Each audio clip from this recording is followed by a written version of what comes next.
এই যে আজকে বেগম জিয়া মারা গেল, বেগম জিয়ার পাশে তারেক রহমান বৈশা বৈশা কোরআন তিলাওয়াত করছে। ওনার মনের খবর কি আছে আল্লাহ জানেন। তবে তো আমরা নিজে যা দেখলাম এতটুকু তো দেখার পরে বলতে পারি একটা মায়ের জন্য পুরা জিন্দেগির জন্য এটাই বড় সফলতা।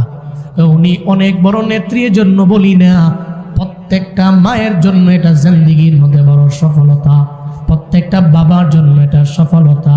একটা সন্তান রেখে গেল তিলাওয়াত করতে জানে, মায়ের পাশে বৈশা বৈশা কোরআনের তিলাওয়াত করতে লাগলো। আল্লাহর কোরআনের তিলাওয়াত করলে মায়ের জন্য ফায়দা, বাবার জন্য ফায়দা। ইন্তেকালের পরে, ইন্তেকালের আগে মা বাবা সন্তানের দরবারে এটাই চায়, টাকা চায় না, ক্ষমতা চায় না, বাড়ি চায় না, গাড়ি চায় না, কারণ চায় সন্তান আমার শিয়রের পাশে এসে বৈশা যাক। যেই সন্তানের আমি আদর করে গর্বের মধ্যে নিলাম, ওই সন্তান যদি আমি মায়ের শিয়রের পাশে দাঁড়াইয়া কোরআনের তিলাওয়াতের আওয়াজ যদি আমার জীবনের শেষ মুহূর্তে দিয়ে দিতে পারে, আমি তিলাওয়াত শুনতে শুনতে কবরের মধ্যে যাইতে পারবো। এটাই মা বাবার জীবনের বড় সফলতা। এই শুধু তাই না, বেগম জিয়া মারা গেল, বেগম জিয়ার কপালটা কত ভালো, ওই ইমামতি করলো আব্দুল মালেক সাহেব। এত বড় দামি একজন ইমাম, এত বড় দামি একজন আলেম, আপামর জনতারা আগে চিনত না, এখন তো ঠিক ইমাম মালেক সাহেবরে ভালো করেই চিনে, হুজুরে ভালো করেই চিনে। উনি ইলমের কত বড় সাগর এটা ভালো করেই মানুষ এখন আপামর জনতারাও জানে। উনি জানাজার ইমামতি করলো। আবার আজারি সাহেব আর মামুনুল হক সাহেব, এত দুইজন দামি লোক কফিন কাদের মধ্যে নিয়ে নিল।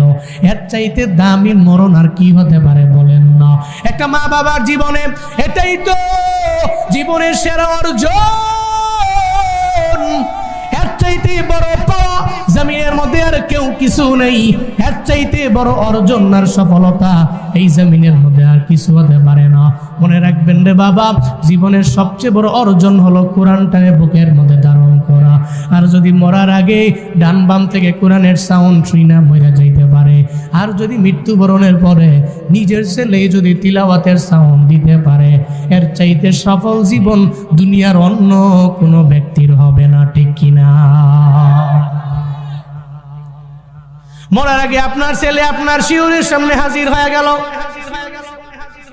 পড়তে লাগলো ইয়াসিন